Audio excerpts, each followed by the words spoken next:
आज का ये सुंदर मंगल प्रभात हो सकता है इस पृथ्वी पर, इस मृत्युलोक पर कई सारे जीव शरीरों की जीवन की यात्रा का अंतिम पड़ाव हो। ये भी तो हो सकता है आज का ये सुंदर मंगल प्रभात इस पृथ्वी पर, इस मृत्युलोक पर कई सारे जीव शरीरों की जीवन की यात्रा का नया प्रारंभ हो। हम दोनों प्रकार के जीव शरीरों की आगे की मंगलमय कल्याणकारी जीवन यात्रा के लिए हमारी सभी की ओर से इस दिव्य स्थान से, पवित्र स्थान से शुभकामनाएं प्रार्थते हैं।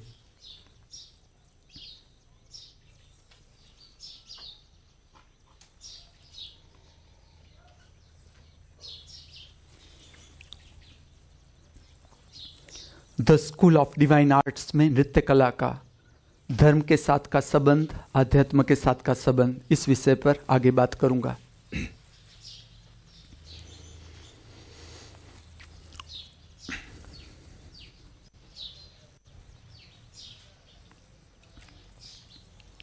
जब मैं गांधीनगर में नृत्य कला पर काम कर रहा था तो मेरा जो भीतर से संबंध चाइनीज नृत्य कला के साथ भी बनता जाता था। मुझे बहुत से ऐसे रहस्य ध्यान में आने लगे चाइनीज नृत्य कला के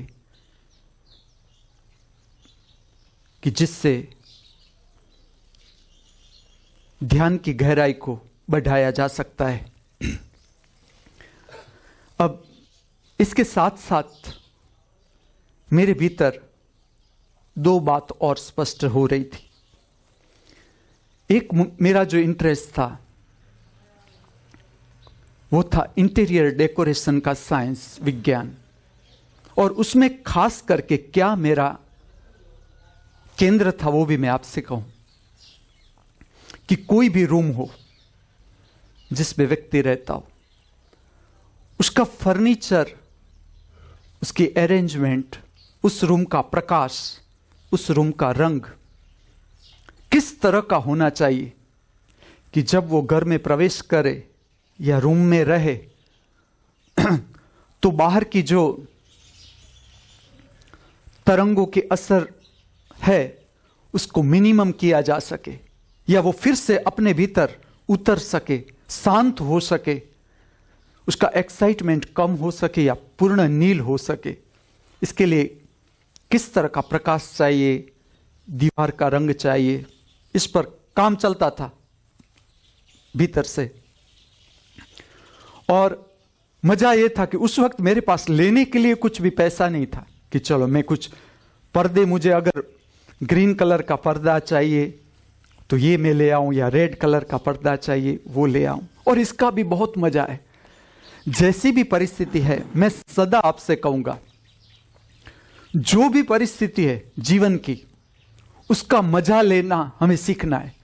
जो दिव्य कला है जीवन की वो इससे प्रगाढ़ होती जाती है कि जो भी है हमारे पास, जितना भी है, जो भी है, वो उतना तो कम कभी नहीं होता। मैं अनुभव से कहता हूं, उतना कम कभी नहीं होता कि हम जो करना चाहते हैं वो ना कर सके।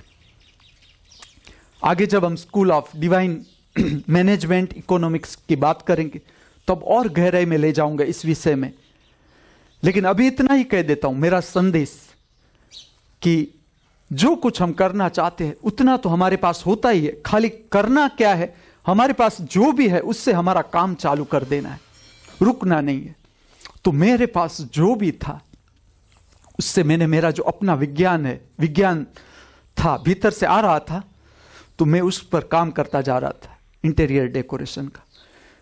मैं आपसे एक बात कहूं कि उस वक्त मेरे पास कुछ नहीं था। हम जब दोनों भाई रहते थे, खाली बिस्तर, वो भी सुबह को हम ले ले और पूरा का पूरा रूम में क्लीन कर दूं। उसमें मेरा नृत्य के कुछ प्रयोग चलते थे। अब जब बाहर से व्यक्ति आता था कोई मिलने के लिए, हमारे मित्र या कोई भी ऐसा व्यक्ति आ जाए, तो वो खाली छोटा सा रूम था।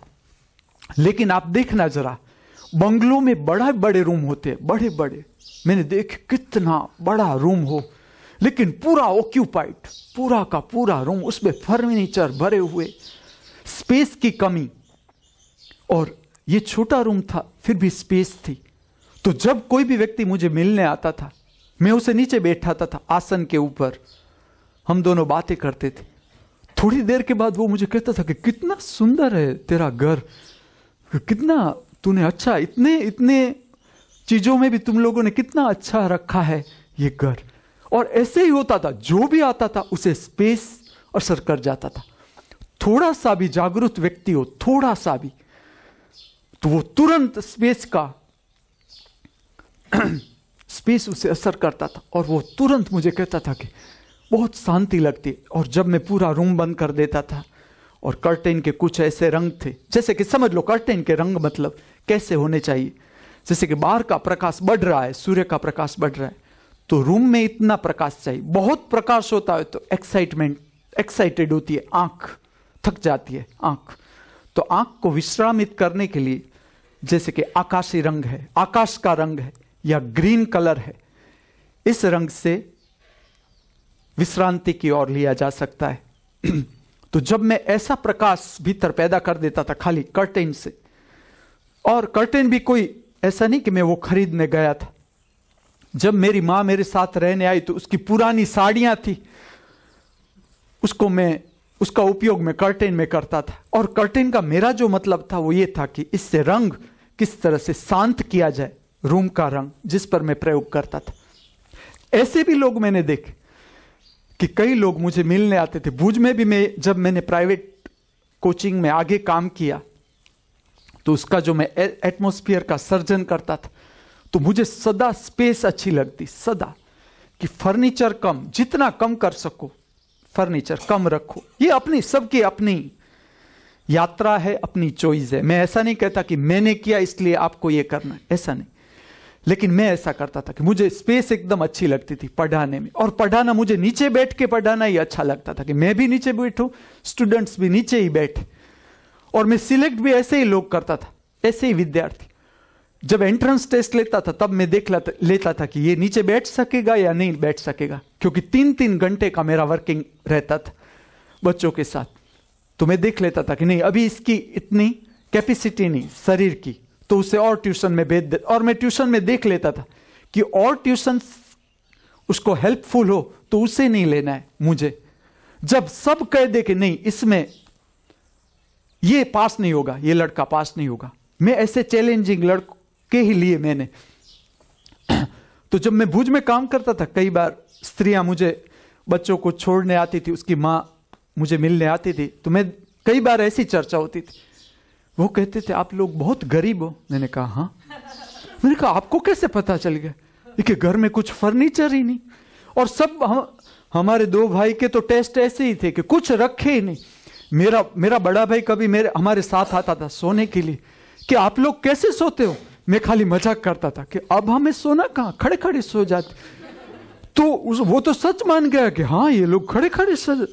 तो उसने ऐसी बात की कि अब इन लोगों की तो स्थिति कुछ अजीब है, ये लोग खड़े खड़े सो जाते हैं। मैंने देखा इसके घर में कुछ बिछाने को ही नहीं, न कुछ ओढ़ने को। दोपहर में वो ठहरा था, उसने कहा कि हम मेरे लिए साल, मैं कहूँ साल तो हमने रखी नहीं थी, लेकिन मैंने दी नहीं। मैंने कहा चलो, एक गृहस्थी है ना, थोड़ा उसे डिस्कम्फर्ट दो। शशि यहां भी कंफर्ट सोचता है, खोजता है। रूम मैंने उसका बनवा लिया कि नहीं वो हमें यूनिवर्सिटी में काम आएगा, लेकिन अब कह देता हूं क्योंकि हो गया रूम। लेकिन हमारे तो 3 सब्जेक्ट है, जिसको पीएचडी करना है वो यहाँ के 3 सब्जेक्ट में एडमिशन ले सकता है। पहला सब्जेक्ट है पेन, दूसरा है डिस्कम्फर्ट, तीसरा है अनइजीनेस। 3 से हम बचते हैं जीवन में, बस 3 में आप पीएचडी हो जाओ, पार। आप दुनिया के कोई भी कोने में कुछ भी लिए बिना जा सकते हो, ना आगे हाथ ना पीछे हाथ। रक्षा क्या करे गोरखनाथ।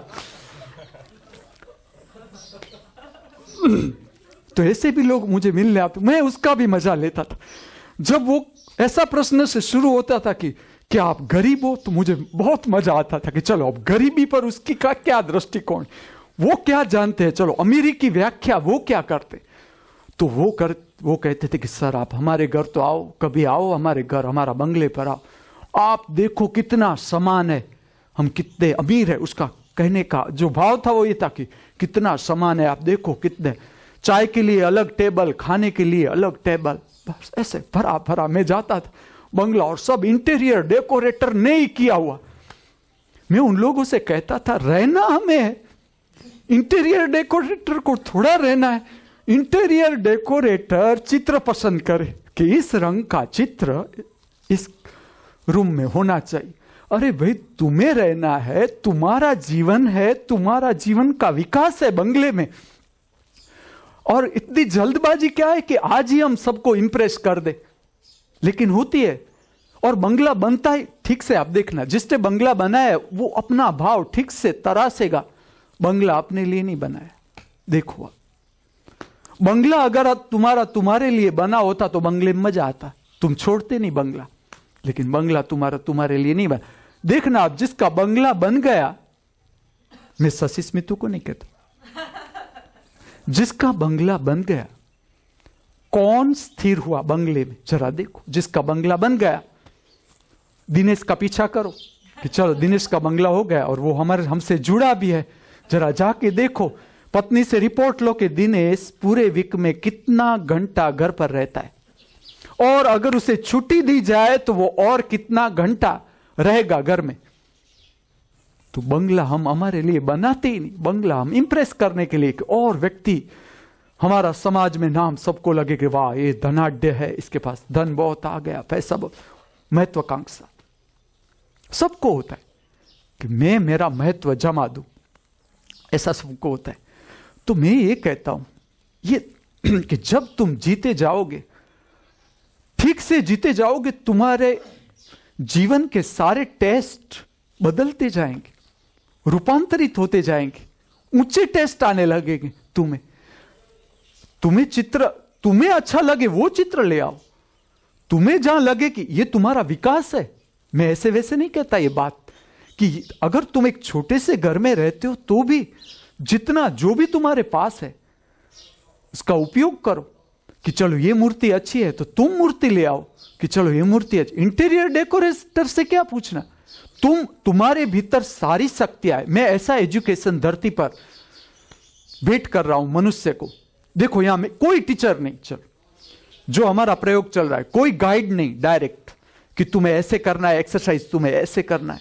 देखना मैं उस विषय पर याद आ रहा हूं, मैं थोड़ा तुम्हें धक्का दे दूं कि चलो इस तरह से पुलअप्स किए जाते हैं, इस तरह से। मैं एक बात कहूं, जब मेरा पैर बहुत खराब था, जब बबलू मेरे साथ रहने लगा तब मेरा पैर बहुत खराब था।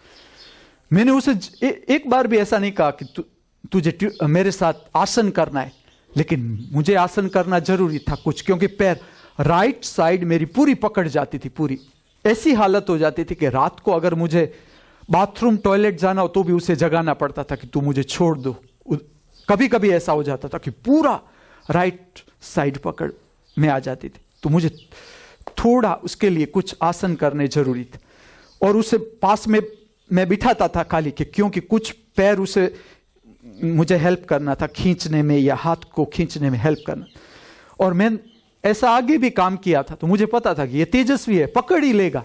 मैंने उसे एक बार नहीं कहा कि तुझे पश्चिमोत्तासन करना है, लेकिन मैं 15 मिनट पश्चिमोत्तासन में बैठूं, वो करेगा क्या? तो वो मैं भी देखता था ऐसी आंख से, वो नकल करेगा कि चलो मेरा अडाऊं के घूंटन को अटता है कि नहीं। शुरू में नहीं अटता था, मुझे पता है, लेकिन धीरे धीरे अट जाता है। 2 पैर 180 पर करना है, सब बच्चों को अच्छा लगता है, लेकिन अवकाश नहीं आज बच्चों के पास। एक्सरसाइज, आसन सब बच्चों को अच्छा लगता है। मैं उसे हर बार बाहर ही भेज देता हूं कि चलो एक्सरसाइज करो। देखो कितने लड़के करते हो गए। आपने देखा होगा कि आदिवासी लड़के भी अब रस लेने लगे, जो आते हैं वो कुछ ना कुछ डबल बार करते हैं, सिंगल बार करते हैं, प्रयोग करते। कोई जरूरत नहीं, मैं ऐसा एजुकेशन। और आप मेरी बात तब तक न मानना जब तक इसके परिणाम ना आए, लेकिन मैं जितनी स्कूलें खोलता जा रहा हूं, ये सारी शक्तियां आपके भीतर है। हमारा पढ़ने का, आज इस जमाने में पढ़ना ऐसा हो गया कि जब तक तुम अच्छी स्कूल में न जाओ, कॉलेज में न जाओ, तुम्हें विश्वास ही नहीं आता कि बिना कॉलेज स्कूल के पढ़ा जा सकता है। मैं कहता हूं पढ़ा जा सकता है। सब शक्तियां तुम्हारे भीतर है, बाहर थोड़ी है शक्तियां। कॉलेज में कोई शक्ति है, तुम ऐसा समझते हो कि कॉलेज में कोई शक्ति है या प्रोफेसर में कोई शक्ति है। अगर तुम्हारे में ही नहीं होता तो वो क्या धूल खाक पर डाल सकते। तुम्हारे में सब कुछ है, लेकिन सबका रस अलग है। कोई जरूरी नहीं कि सबको गणित में 100 में से 100 मार्क आना ही चाहिए, कोई जरूरी नहीं। 100 में से 0 आए तो भी क्या। आज पृथ्वी पर ये एजुकेशन की समझ होनी चाहिए कि सब व्यक्ति की अपनी शक्ति है। अपनी शक्ति को आपको ही समझना है, अपने आप को ही समझना है कि मेरे भीतर मेरे सहज रस क्या है। और जब तक तुम्हारा सहज रस नहीं खोज सकोगे, तुम्हें जीवन में मजा नहीं आएगा। चाहे तुम बड़े डॉक्टर हो गए, चाहे तुम बड़े सर्जन हो गए, कुछ भी हो गए, कितना ही नाम हो गया, लेकिन जब तक तुम्हारे भीतर का प्रागट्य कमल खिला नहीं, तब तक तुम्हें भीतर से शांति नहीं होगी। उत्पात रहेगा कि नहीं अभी मुझे ये करना, मुझे संस्कृत पढ़ना था और मैं डॉक्टर हो गया। हमारे घर में ही ऐसा होता था कि मेरे 2 भाई थे, उसको संस्कृत में बहुत रस था और वो हो गए थे डॉक्टर। आप उसे कभी भी देखो, वो मेडिकल की कभी बुक हाथ में नहीं लेते थे। जब भी लेते थे या संस्कृत की बुक हो या कविता की बुक हो, क्योंकि भीतर से कविता की ओर रस था। तो आज ऐसा हो गया कि एजुकेशन मतलब सुबह से लेकर शाम तक शिक्षक बोल बोल बोल बोल बोल किए जा रहा है, सब्जेक्ट पढ़ाता जा रहा है। बच्चों के भीतर जो शक्ति है सच में और अविरत शक्ति, एक एक बच्चा शक्तिशाली है अपने हिसाब से। उसको प्रकट करने का योग्य ढंग नहीं इस पृथ्वी पर। अब जो शिक्षण पर हमें काम करना है वो ये करना है। और देखो समझना, शिक्षण को कोई उम्र के साथ लेना देना नहीं।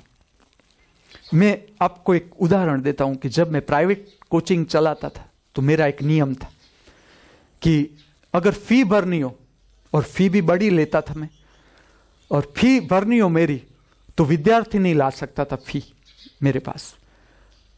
उसके पेरेंट्स, माता पिता को आना पड़ता था।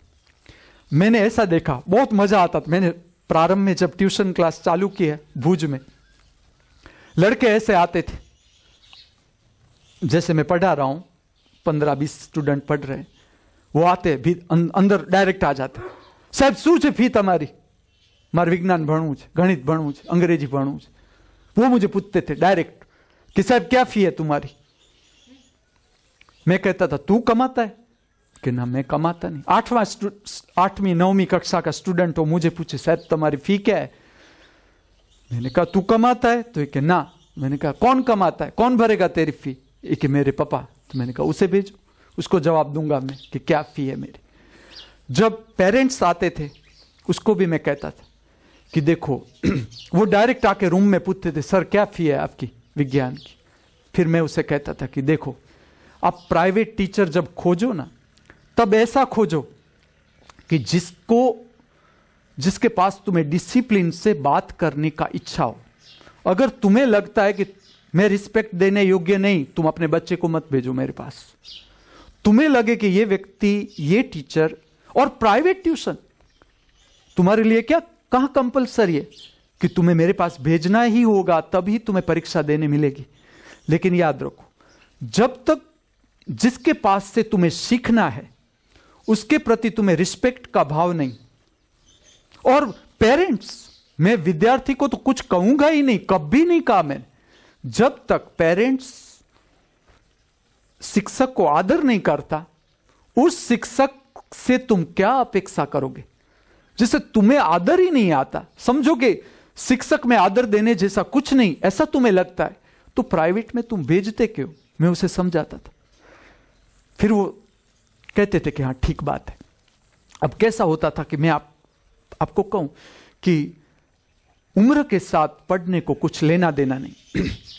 मेरे पास एक स्टूडेंट आता था, ऐसे अनेक माता पिता के साथ जो मुझसे जुड़ जाते थे वो ऐसा जुड़ जाते थे कि मैं उस वक्त एक जनरल इंग्लिश का क्लास भी लेता था कि किसी भी इंग्लिश की तकलीफ हो तो वो इंग्लिश में जो प्रॉब्लम होते हैं, जनरल प्रॉब्लम होते हैं, उसे किस तरह से पढ़ाया जा सके, उसके भी मैं क्लासेस लेता था।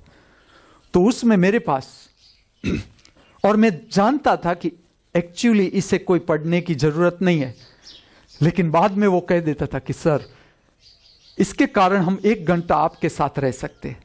और वो तो उसके माता पिता थे, फिर भी वो भी अपना फॉर्म भर देते। लड़का तो पढ़ाने के लिए भेजते थे, लेकिन जनरल इंग्लिश में वो भी आते थे मेरे पास।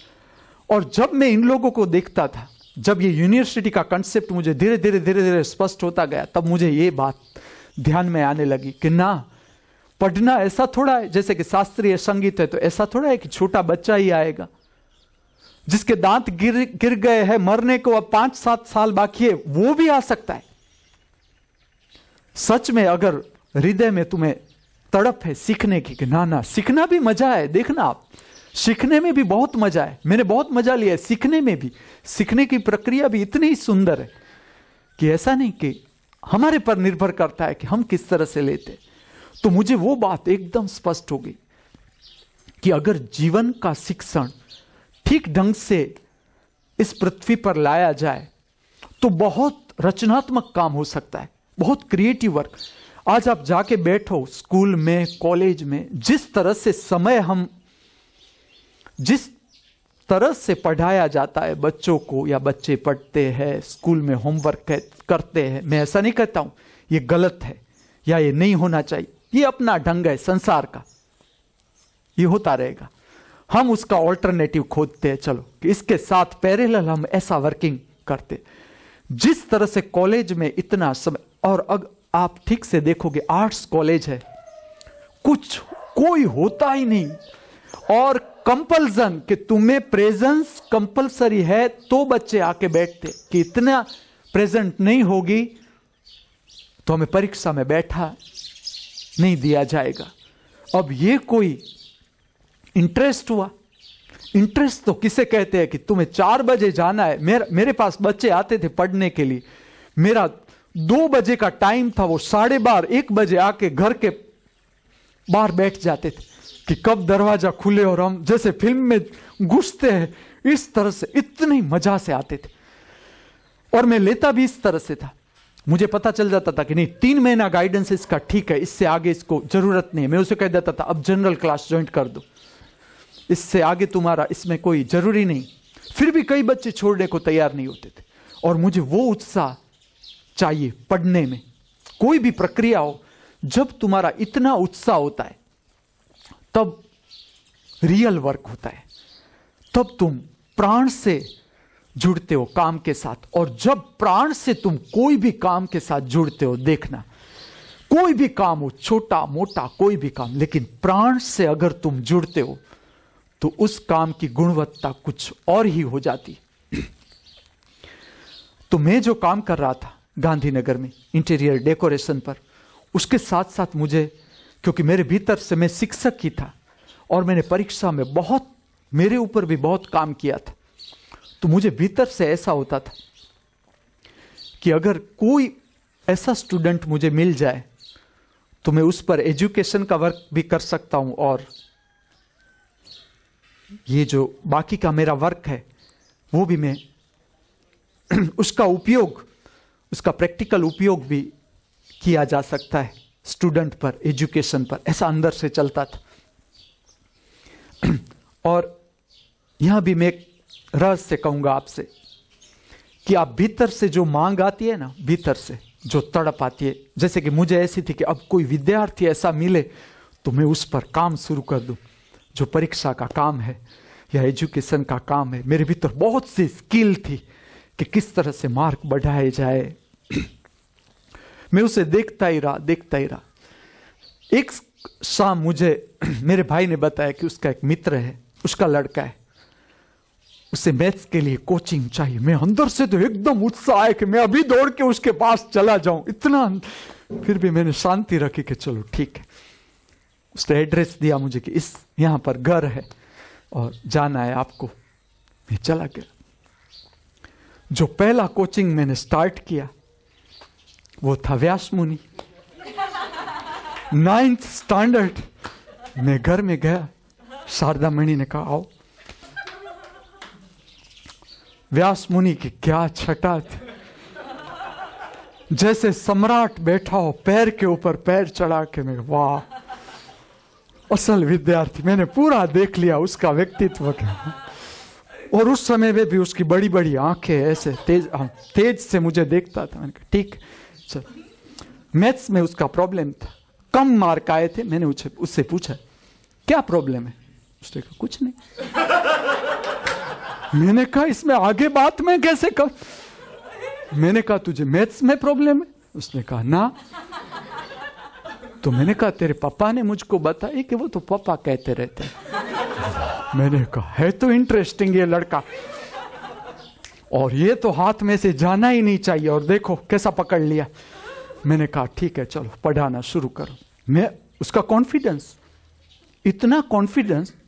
मैं उसे सम दूं कि चलो ये करो मैथ्स का ये सम, उसका सम न हो, ये भी परिणाम था कि उसका सम नहीं हो रहा है, वो नहीं कर रहा है, दाखला नहीं कर रहा है ठीक से, लेकिन उसका मैं विश्वास देखूं, कोई मुंह पर ऐसा नहीं कि मुझसे नहीं हो रहा है, इतना इजी सम आपने दिया। मैं उसे समझे कि हाँ वो ठीक है, वो बाद में करे, वो भी भूल वाला सम। मैंने देख लिया, एक वीक गया मैं उसके घर, मैंने पूरा देख लिया। क्या देख लिया मैं कहूं? एक तो मैंने देख लिया कि ये 3 भाई है और माँ बाप, ये 5 का फैमिली है ये रहते, और व्यास मुनि सबसे बड़ा भाई। अब मैं भीतर से खाली पैसा कमाना, इसके लिए एजुकेशन में मुझे इंटरेस्ट नहीं था भीतर से, फिर भी मैं काम करना चाहता था एजुकेशन में। और जो भी संसार का नियम है कि जिस तरह से काम किया जाता है उसी तरह से मैं काम तो करना चाहता था। मैंने एक वीक गया मैं उसके घर, मैंने अपनी ओर से पूरा प्रेम से पढ़ाया, पूरा प्रेम। ऐसा नहीं कि वो प्रेम से न पढ़े, क्योंकि मैंने देखा दिल से वो मुझसे जुड़ गया था, अंदर से जुड़ गया था। उसे पता हो ना, वो तब तो बहुत एरोगेंट जिसे कहते। मैं उसे पूछूं तुझे कविता में रस, उसकी आंखें ऐसी थी, मैं उसे पूछूं तुझे कविता में रस? कविता मुझे अच्छी, गुजराती अच्छा ही नहीं लगता, इंग्लिश पोएट्री कि ना बेकार, कविता में क्या टाइम। पूरा एंटी चले मुझसे, कोई भी प्रश्न में पूछ वो उड़ा ही दे, जबरदस्त उड़ा दे, बुक्का बोला दे मेरा। एक वीक के बाद मैंने जाना बंद कर दिया। मैं देखना चाहता था कि ये मेरे पास आता है कि नहीं आता है। एक वीक के बाद पहले दिन नहीं आया, दूसरा दिन, तीसरा दिन, 4-5 दिन हुए। एक शाम उसके पिताजी मुझे मिलने आए। पिताजी भी बहुत इंटरेस्टिंग। उसने कहा मेरा बच्चा तो आपको बहुत याद कर रहा है। मैंने कहा क्या? फिर से कहो। कि बहुत याद कर रहा है कि नहीं, वो कहता है कि मैं पढ़ूंगा तो इसके पास ही पढ़ूंगा। मैंने कहा अब ऊंट आया है पहाड़ के नीचे कि आप आओ मेरे। क्यों नहीं आते हो आप? मैंने कहा जो मैं काम करना चाहता हूं एजुकेशन में, उसमें उससे आना पड़ेगा मेरे पास पढ़ने। हाँ हाँ वो तो आएगा, कोई बात। फिर हमारे बीच फी तय हुई कि फी क्या लोगे सर आप? मैंने कहा नहीं, ये जाने देने वाला मौका नहीं। मेरे लिए वो पहला प्रयोग था, पहला कि मैंने प्राइवेट में किसी से फी मांगी हो। उस वक्त गांधीनगर का भाव था 80 रुपया, all the subjects, 9th standard. अभी भी मुझे याद है कि 80 रुपया में सब सब्जेक्ट पढ़ाते थे, और पढ़ाने में कुछ होता ही नहीं। बच्चे स्कूल में जाते हैं इस तरह से, रूम में आके बैठ जा, कोई सीखता है, कोई अपने आप सीख लेता है, बस परीक्षा में कोई गाइड से कॉपी करके मार्क ले लेता है, उससे कोई फर्क नहीं। लेकिन मेरा वो तो मैं पार करके आया था, उसमें मुझे कोई इंटरेस्ट नहीं था। मैंने कहा कि मैं एक ही सब्जेक्ट लूंगा, मैथ्स, और उसकी फी मैं लूंगा 200। उससे कहा 200 ज्यादा है, 80 में तो यहां सब पढ़ाते हैं। मैंने कहा नहीं, मेरी फी यही होगी, आप देख लो कि मैं किस तरह से काम लेता हूं। वो तैयार हो गए। बादशाह, वो सम्राट के पिता, परम सम्राट, और उससे भी पैसे वाले हो। लेकिन मैंने देखा था कि वो फी में वो पीछे लौट जाते थे, और ये एकदम बादशाह के बादशाह कि हाँ हाँ 200। उसको तो और मिल गया बादशाही का प्रमाण कि मेरा बच्चा जो शिक्षक के पास जाता है उसकी फी है 200। IAS भी नहीं भर सकता, 200 रुपीज पर 1 सब्जेक्ट। उस वक्त मेरी फी गांधीनगर में सबसे हाईएस्ट। पूछना व्यास मुनि को। व्यास मुनि मेरे पास पढ़ने आए। अब मैंने जो मेरे पर काम किया था, और ये देखो मैं इसलिए कहता हूं कि तुम्हें लगेगा कि एजुकेशन की बात क्या हम लेक्चर में कर रहे हैं, धार्मिक। जीवन जीवन ही है। यहां कोई भी काम अगर आपने ठीक से किया है, प्रगाढ़ता से किया है, वही मेहनत तुम्हें अपने जानने में वही मेहनत काम आएगी। और कोई मेहनत बाहर से नहीं आती। जो मैंने काम किया था अपने मैथ्स पर, कि मैं मैथ्स इस तरह से पढ़ा था कि एक जहां से समझ लो कि मेरा फैक्टर मुझे समझ में नहीं आ रहा, मैं खुद 8th स्टैंडर्ड की बुक लूं, उसमें से फैक्टर ट्राई करूं, फिर 9th स्टैंडर्ड की बुक लूं, इसमें से फैक्टर ट्राई। और ये काम मैंने किया था 10th में मेरी फर्स्ट टेस्ट में 2 मार्क्स मैथ्स में, और उसमें से मैं फाइनल में पहुंचा था 59 मार्क्स। तो मुझे 59 मार्क इतने गौरवशाली लगे। मेरे साथ जो लड़के थे वो आउट ऑफ 100 99 98 और मेरा 59। फिर भी कोई मुझे पूछे उससे पहले मैं कह देता था कि मेरा 59 मैथ्स में। भीतर से गौरव, ऐसा जैसे मेरा 100 में से 100 आया हो। और मैंने सीखने की प्रक्रिया में देखा कि सीखने की प्रक्रिया में सिखाने वाले की स्किल ऐसी चाहिए कि जो सीखने वाला है उसकी शक्ति प्रकट होनी चाहिए, उसका इंटरेस्ट विषय में प्रकट होना चाहिए। और मुझे जो काम करना था, क्योंकि जो काम एजुकेशन में मैं करना चाहता था, क्योंकि अब मेरे स्कूल का कोई बर्डन नहीं था, अगर अब मुझे एजुकेशन में काम करना था तो वो मुझे रूट से काम करना था। मुझे ऐसा बच्चा चाहिए कि जो मैं कहूं वो ठीक से समझ सके और उस रास्ते पर ठीक से काम कर सके। तो मैं परिणाम भी चेक करूं कि मेरा जो गाइडेंस है वो ठीक है कि नहीं। और मैं ऐसा तैयार करना चाहता था उसे कि अगर एक चैप्टर मैं पढ़ाऊं, दूसरा चैप्टर वो अपने आप शुरू कर सके, मैथ्स का भी। और व्यास मुनि के साथ वही हुआ। मैंने पहला चैप्टर एक लाइन नहीं छोड़ी, एक लाइन, एक एग्जाम्पल कि जो दिया जाता था। और मैं स्ट्रिक्ट, वो बाद में जब व्यास मुनि मेरा स्टूडेंट, हमारा दोनों का स्टूडेंट टीचर का रिलेशनशिप खत्म हो गया, बाद में जब वो मिलने आया मुझे और मैं उसे हंसा हूं जोक में, तो वो मेरा मजाक उड़ाए कि सर आप हंस भी सकते हो। हम तो ऐसा सोचते थे पढ़ते वक्त कि आपको हंसी आती ही नहीं होगी कभी, क्योंकि मैं बहुत स्ट्रिक्ट था, कुछ भी न चलाओ। क्योंकि मैं तो अंदर से ऐसा देखता था कि अगर उसे नहीं पढ़ना है तो मुझसे भगा ही दूं। एक तो फी ज्यादा रखी थी, फिर मेरा वर्किंग ऐसा था कि समझ लो कि वो भूल करे, कोई भी सम में भूल करे, मैं आगे न ले जाऊं, वही सम उसे 5 बार करवाऊं, और दूसरे दिन भी वही सम से मैं शुरू करवाऊं कि नहीं वो कर रहा है, ठीक से नहीं कर रहा है। और वर्किंग में इस तरह से लेता था उसका कि समझ लो कि वो कोई सम गिन रहा है, और वो जैसे लड़के मैंने देखे गणित कर रहे, मैथ्स कर रहे, लिखा फिर चेक डालते, फिर लिखा फिर चेक डालते। मैं उसे ध्यान की एक प्रक्रिया है, उसे मैं इसके साथ मैथ्स के साथ जोड़ रहा था कि इतना स्पष्ट होना चाहिए। क्योंकि मेरा बड़ा भाई था जो उसका मैथ्स, कोई भी मैथ्स का आप सम दो, कोई भी मैथ्स का सम। और भी मैंने ऐसे विद्यार्थी देखे। एक तो घर में मेरा जो भाई था उसको मैथ्स बहुत, उसका कमांड मैथ्स पर, आप कोई भी सम दो उसे, वो कभी भी मैंने देखा नहीं कि उसने सम करते वक्त उसको उसके ऊपर छेका मारा हो, या उसको मिटाने की नहीं 2 लिखना था 3 लिख गया, नहीं ये सम ऐसे होगा, नहीं, कोई कंफ्यूजन नहीं। जब तुम उसे सम दो कोई, वो सम पूरा देखते थे कि क्या सम है, फिर वो कुछ उसकी जो मैटर थी वो लिखते थे, इस तरह से लिख देते थे कि, और फिर सम डायरेक्ट कर देते थे। तो मैं स्पष्टता चाहता था। मैं मैथ्स तो खाली मेरा माध्यम था, उसके साथ मैं बहुत कुछ जोड़ रहा था इसके जीवन में। और पहली बात कि नहीं, उसे स्पष्टता होनी चाहिए। उसका वो अगर लिखने में गड़बड़ करेगा, उसकी नोट अगर गंदी है, तो उसका जीवन जीने का ढंग भी वैसा ही अस्त व्यस्त होगा। वो अपना कपड़ा ठीक से नहीं रखेगा, वो ऐसे ही आके डाल देगा अपनी अलमारी में, रूम अपना अच्छा नहीं रखेगा, अपनी बेडशीट ठीक से नहीं करेगा जहां सोना है, अपना घर अच्छा नहीं रखेगा, उस पर उसका ध्यान नहीं जाएगा।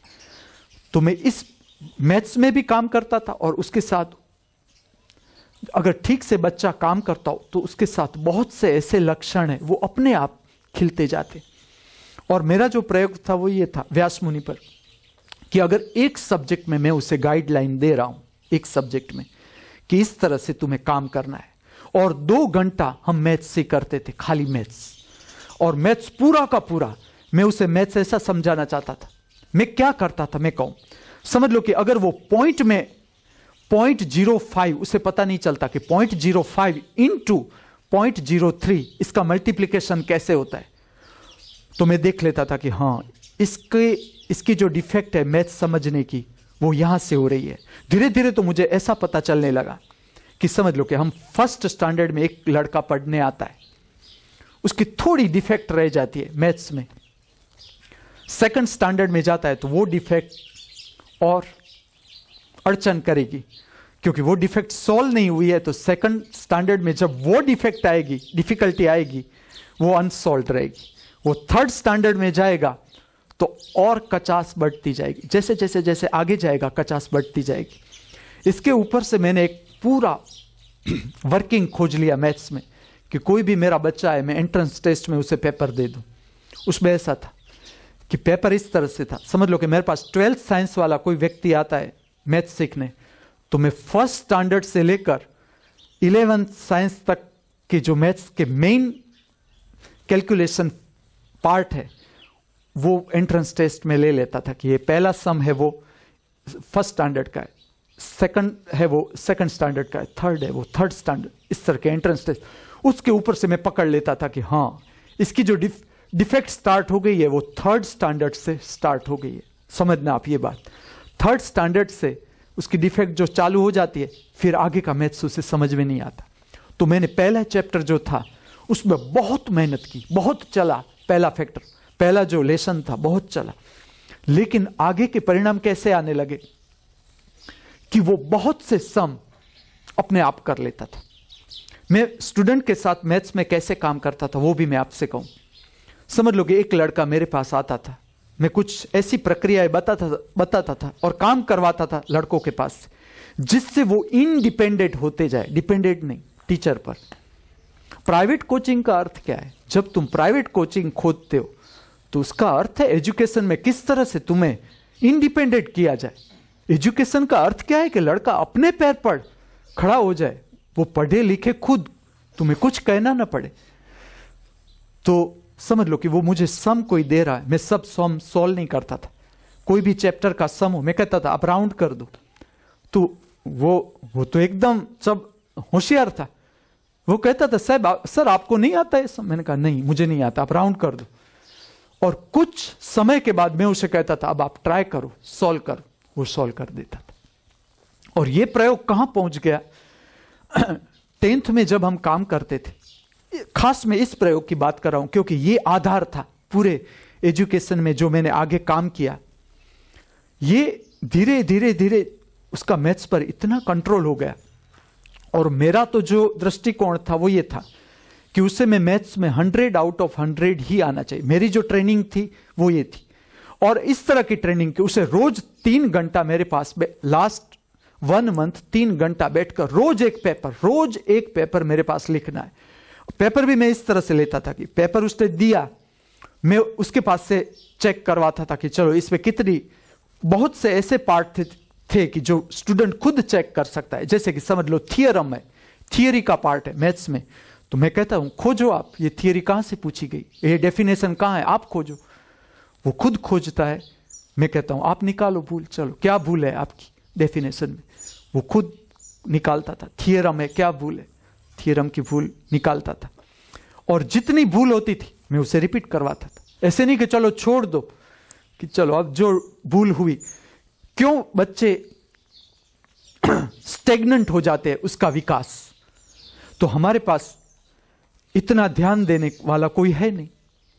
और जो सिलेबस है एकदम लेंथी सिलेबस होते जा रहे हैं, और बेसिक है बच्चों का वो एकदम डल, बच्चे समझ नहीं पाते हैं कि क्या है, इस इंफॉर्मेशन को किस तरह से याद करना है या किस तरह से उसका वर्क करना है, वो ठीक से उसकी स्किल नहीं होती, तो वो नहीं समझ पाते। और मैं जो काम कर रहा था इस पर, तो मैंने देखा कि और सब्जेक्ट में भी, और मैं रिजल्ट देखता था कि चलो फर्स्ट टेस्ट में इसका रिजल्ट ये आया, सेकंड टेस्ट में मैंने मैथ्स पर काम किया तो मैथ्स में इसका इतना मार्क आया, इसके साथ इसके और सब्जेक्ट में परसेंटेज बढ़े कि न बढ़े, तो मैंने देखा कि और सब्जेक्ट में भी परसेंटेज बढ़ गए।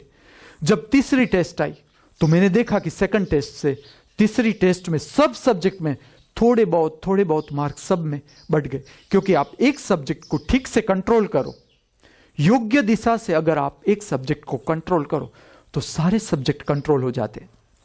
इसके साथ मैं और प्रयोग करता था, क्योंकि जब वो आता था मेरे पास, उससे पहले मेरा एक विज्ञान चलता था कि नृत्य पर मैं काम कर रहा था नृत्य का विज्ञान है, उस पर काम कर रहा था। इसके साथ इंटीरियर डेकोरेशन पर मैं काम कर रहा था। और उसे आप पूछना कि एक ही रूम था और हमारे पास 2-3, पहले तो पलंग भी नहीं था, 2-3 गद्दे थे, तो मैं उसे अलग अलग ढंग से सजाऊं, कभी सोफा आकार का उसे सजाऊं इस तरह से। जो अलमारी थी उस पर, अलमारी में कोई वो नहीं था, उसका डोर नहीं था अलमारी बंद करने का, तो मैं उस पर कर्टन रखूं अलग अलग। मेरी माँ की जो पुरानी साड़ियां हो गई हो, टूट गई हो, उसमें से मैं कर्टन बनाऊं, खुद ही सीऊं और वो लगाऊं। तो मैं आके वो जब आए तो पूरा का पूरा जो एटमॉस्फेयर था रूम का एकदम शांत, मेडिटेटिव। मेरी माँ भी सोई हुई है एक कोने में, मेरी माँ सोई। वो आता था, मैं देखता था उसकी आंख, वो सब देखता था, सब एक एक कोना देखता था। मैं जब भी बच्चों के साथ काम लेता था, मैं डायरेक्ट ऐसा नहीं कि चलो बच्चे आए पढ़ाना शुरू कर दो, कभी नहीं। कोई भी बच्चा आता था, मैं 15-20 मिनट छोड़ दूं उसे, कई बार छोड़ देता था बच्चे को, वो आए मैं छोड़ दूं, ध्यान ही न दूं, मेरा और कुछ काम, घर का काम हो वो भी कर लूं और मेरा भी काम हो जाए, उसका भी प्रयोग हो जाए। मैं ऐसा काम करता था, समझ लो इस तरह से मैं बच्चों के साथ काम कर। जैसे कि व्यास मुनि को कंट्रोल करना हो, अब मुझे मेरी माँ कहती कि आज सब्जी लानी पड़ेगी, 3 दिनों से सब्जी है नहीं, तू जाना ही पड़ेगा, तो शाम की सब्जी बनेगी, और भी गेहूं लेना जाना है, करियाना, जिसने घर चलाया होगा पता होगा सब, या लोट दड़ाने जाना, वो तो मुझे इतना अच्छा लगे, इतना मैं यही देखूं कि कब 2 चीज ऐसी थी, एक लोट दड़ाना और एक केरोसिन लेने जाना। आप मुझे पूछो कि संसार में सबसे डिफिकल्ट चीज, तो मैं कहूं ये 2 चीज मुझे बहुत डिफिकल्ट लगी। एक केरोसिन की लाइन में खड़ा रहना, गांधीनगर में केरोसिन वाला आता था और सब स्त्रियां होती है वहां तो, और मुझे लेके जाना पड़ता था उन लोगों के बीच, मुझे जाना पड़ता था, और कोई स्त्री जगह ही न दे। ऐसा नहीं कि अगर जेंट्स है तो कहते हैं लेडीज फर्स्ट, लेकिन कोई लेडीज ऐसा ना कहे जेंट्स फर्स्ट। मैं तो खड़ा रहा हूं लास्ट में, जब केरोसिन सबका भर जाए, बाकी में बचा हो तो मुझे मिले। और एक लोट दड़ाने जाना, उसमें स्त्रियां ही होती है और मैं डब्बा लेके जाऊं, ये मजा आती थी उसमें। अब मैं व्यास मुनि पर किस तरह से प्रयोग करता था, मेरी माँ कहती थी कि आज लोट दड़ाने जाना पड़ेगा। मैं ठीक है। व्यास मुनि जब आते थे और वो ठाठ से आते थे, मैं उसे टाइम दूं 3 बजे तुझे आ जाना है, वो कभी 3 बजे ना, 3:15, 3:30 ही पर ही आए, मुझे पता था। और वो समझ लो कि वो 3:10 पर आए तो भी मुझे लगे वाह आज 3:15 नहीं 3:10 में वो आ गया। मैं डोर पर खड़ा रह जाता था। मैंने कहा चल लेसन बताओ, तो कहता है सर ये लेसन आज मुझसे, मुझे पता ही था उसने कुछ तो नहीं किया होगा, 4 प्रश्न दिए होंगे, एक तो छोड़कर ही आया होगा, एक नहीं 2 ही छोड़ देता था, आधा करता था आधा। मैंने कहा चलो करके आओ। वो कहता है सर ये तो 5 मिनट का काम है, ये मैं यहां कर सकता हूं। मैंने कहा ना तुम कल आना, बस कल आओ, करके आओ, होमवर्क करके आओ। तो मैं बाहर खड़ा रहता था, 2 काम हो जाते थे। उस पर ऐसा स्ट्रिक्ट प्रभाव कि ना सर नहीं चलाएंगे, कि दूसरे दिन आता था, मैं देखता था एक एक चीज करके आता था, क्योंकि उसे पता था कि अगर मैं नहीं करके जाऊंगा तो वो निकाल देंगे। वो चला जाता था उसके घर, मैं चला जाता था लोट दड़ाने के लिए, क्योंकि अब वेद खोलने में कोई प्रॉब्लम नहीं। और इस तरह से मैं दोनों घर भी चलाऊं और एजुकेशन पर भी काम करूं।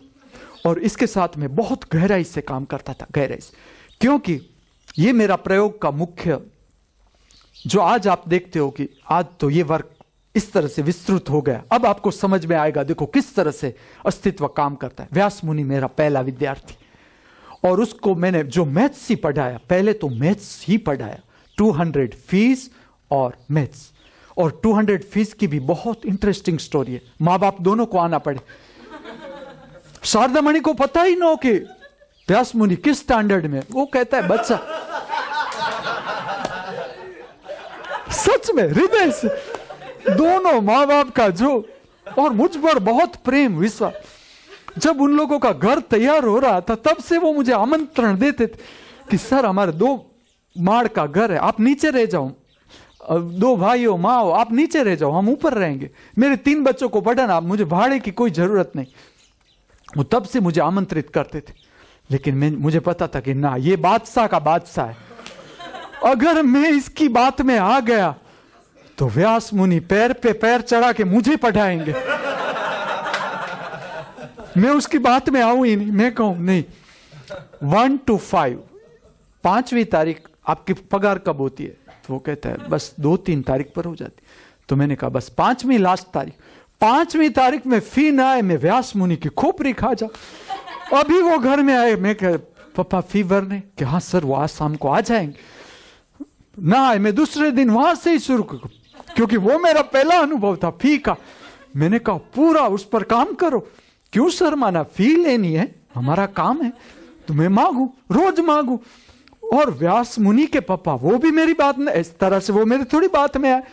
मैं उसे कहता हूं 1 to 5 में आना है, वो आए ही नहीं। मैं उसे समझाऊं कि देखो, अगर आप, मेरा रूल्स रेगुलेशन है वो ठीक से आप नहीं फॉलो करोगे, जब वो व्यास मुनि की फरियाद मुझसे करे, मैं उसे करूं, मैं उससे कहूं कि उसका कोई दोष नहीं, उसके पास मैं उसका बहुत वखाण करूं, मैं इसका वकील हो जाऊं। जब बाप मेरे आगे बच्चे की कोई फरियाद करे तो मैं उसका वकील। वो कहता है कि बच्चा पढ़ता नहीं घर में, वो सब ठीक, वो बाद में आएगा। मैंने कहा आज 7 महीने से आप मेरे पास उसे पढ़ा रहे हैं, आप 7 महीने में कौन से महीने में आप 1 to 5 जो मेरी फी भरने की डेट है उसमें आप आए? तो वो कहता है नहीं सर अब तो मैं दूसरी बार, लेकिन वो आए ही नहीं व्यास मुनि के पास। तो मुझे अच्छा लगता था कि चलो ये बहाना व्यास मुनि की वकीलात करने में भी काम आएगा। उसमें भी बहुत इंटरेस्टिंग स्टोरी है आगे। उसकी इंग्लिश वीक हो रही थी व्यास मुनि की, मुझे अच्छा लगा कि चलो इससे फी बढ़ सकती है। वो मुझे प्रलोभन दे कि सर आप थोड़ी फी कम करो, मेरे बहुत से फ्रेंड्स है, आईएएस फ्रेंड है, उसके बच्चे आपके पास आ सकते। मैं कहता ना, मैं भी जड़ता मेरे जन्म से थी। मैंने कहा ना, मेरी फी तो यही रहेगी। उसने कहा कि नहीं, व्यास मुनि की इंग्लिश भी वीक थी, मुझे पता था कि हाँ इससे फी बढ़ सकती है। उसने कहा कि इंग्लिश आपके पास पढ़ानी है। मुझे अच्छा लगा कि चलो 200 से तो ऊपर जा रहा है स्केल। मैंने कहा 100 आपको ज्यादा पढ़।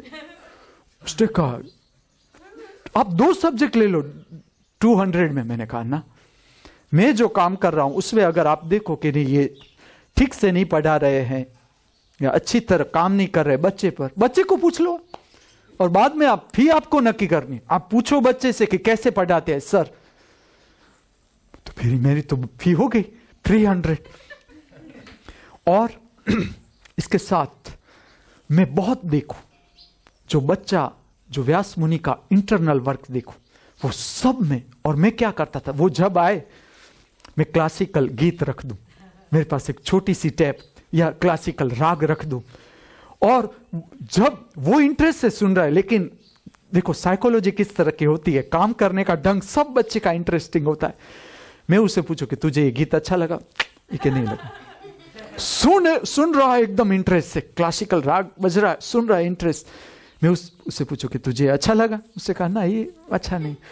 वो कोई अनिल कपूर उस वक्त का हीरो था, उसकी फिल्म का कह के सर उसका गाना बहुत अच्छा है ये, और मैं उसे खींचूं इस तरफ, और मैं और कुछ ना करूं, डायरेक्ट कुछ ना करूं। जब वो आए, ये सारा जो एजुकेशन के साथ मेरा दृष्टिकोण था कि एक तो एटमॉस्फेयर कैसा होना चाहिए जिसपे बच्चा पढ़ता, और इसके साथ में सब कलाओं को भीतर से जोड़ रहा था, सब कला, साहित्य, संगीत, कला, क्योंकि एजुकेशन इतना नीरस होना ही नहीं चाहिए। मैं खुद कला का रसिक था, और मुझे अगर कोई मैथ्स पढ़ाए तो मुझे जो मैथ्स में इंटरेस्टिंग लगता था वो स्टेप कैसे अच्छी तरह से लिखना, उसको किस तरह से मैथ्स का पेपर सजाना, क्योंकि जितना आप कम जानते हो उतना पेपर अच्छा सजा सकते हो। और सब शिक्षक मेरे पर उस बात में तो सहमत थे कि एक बात में तो तुझे धन्यवाद देना पड़ेगा कि कितना ही कम जानता हो, लेकिन पेपर में कभी तुझे, हमें ऐसा नहीं लगा कि तू कम जान रहा है। पेपर में मैं हाईएस्ट हूं। आप मुझे पूछो कि इस प्रश्न में क्या जवाब आ सकता है, मैं ना भी दे सकूं, लेकिन पेपर में आप मेरा कॉन्फिडेंस देखो। और मैं तो देखता था कि व्यास मुनि में तो ऐसे ही ऐसा कॉन्फिडेंस है, तो इस बच्चे को तो बहुत आगे लिया जा सकता है। तो मैं सभी तरह से जो छोटी छोटी प्रक्रिया करता था, वो भी मैं आपसे कहूं, इंटीरियर डेकोरेशन के साथ जुड़ी हुई एक बात मैं और कहूं। एक ऐसा मैं प्रयोग करता था कि देखो, कई बार हम ऐसा करते हैं कि ये पैसा नहीं है, ये लेना है, लेकिन हमारे पास है नहीं, तो हमने ये नहीं किया, वो नहीं किया। मैं आपको एक बात कहूं कि एक प्रक्रिया में ऐसी करता था कि मैथ्स ही पढ़ना था उसे, और जैसे जैसे मैथ्स ऐसी चीज है, अगर ठीक से पढ़ाया जाए या पढ़ा जाए मैथ्स, तो बहुत मेडिटेटिव हो जाता है मैथ्स। आप अपने में उतरते ही जाते, उसमें ठीक से पढ़ाया जाए, इस प्रक्रिया में लिया जाए स्टूडेंट को।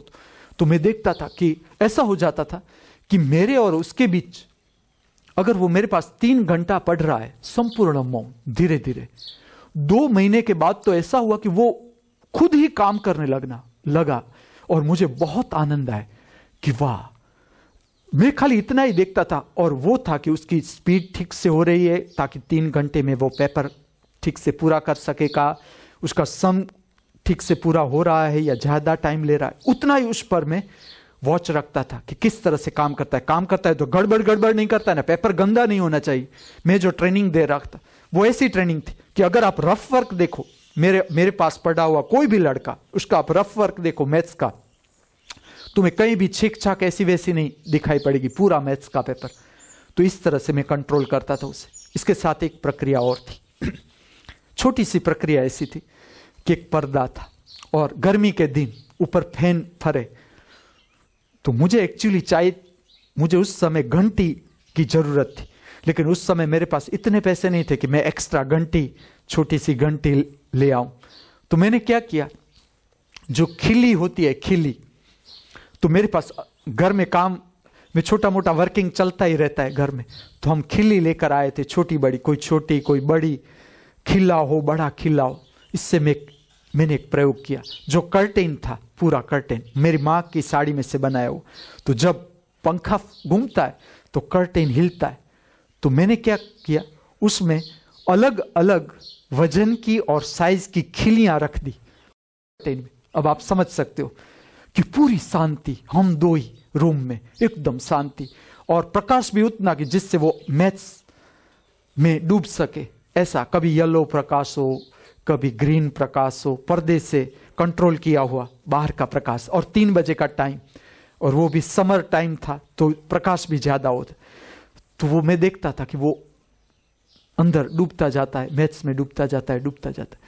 और साथ में क्या होता था कि जो खिली थी, वो जैसे ऊपर का फैन घूमे तो खिलियां टकराए दीवार से, और अलग अलग वजन की, साइज की खिलियों से अलग अलग प्रकार की एकदम मीठी ध्वनि पैदा हो, एकदम मीठी, गुगरी से भी अच्छी। और ये ध्वनि से मैं देखता था, और क्योंकि आपको अंदर जाना हो, समझना ये बात, हम स्कूल ऑफ स्पिरिचुअल साइंस में इसे ज्यादा गहराई से देखेंगे, तो आपके कान की जो श्रवण है, कान का श्रवण, वो जितना शांत होगा, इसकी आवृत्ति जितनी शांत होगी, आपको भीतर डूबने का जो मार्ग है वो इतना सरल होता जाएगा। तो मैं देखता था कि खिल्ली की आवाज से मैं उसे अपनी गहराई में ले जा सकता था। आज का ये दिन जीवन के बड़े नए रहस्यों के साथ साथ परमात्मा की महामूल्य भेंट, अमूल्य भेंट, बिना कहे बिना मांगे फिर से हमारे हाथों में, अभी तक जो भूल हम करते आए हैं या हमसे हो जाती है, उसको सुधारने का, संवारने का एक स्वर्णिम अवसर फिर से हमारे हाथों में, जो अब हमें खोना नहीं है। आज का ये दिन आप पूर्णता के साथ, समग्रता के साथ, हृदय में आनंद, उल्लास, प्रसन्नता, उदारता, प्रेम, पूर्ण भाव के साथ जी सको, ऐसी मेरी शुभकामनाएं आपके साथ साथ। मुझसे जो बोला, आपसे जिसने सुना, उस परम दृष्टा स्वरूप, परम साक्षी स्वरूप परमात्मा के चरणों में मैं मेरा वंदन अर्पण करता हूं। मेरा वंदन स्वीकार करे। अस्तु।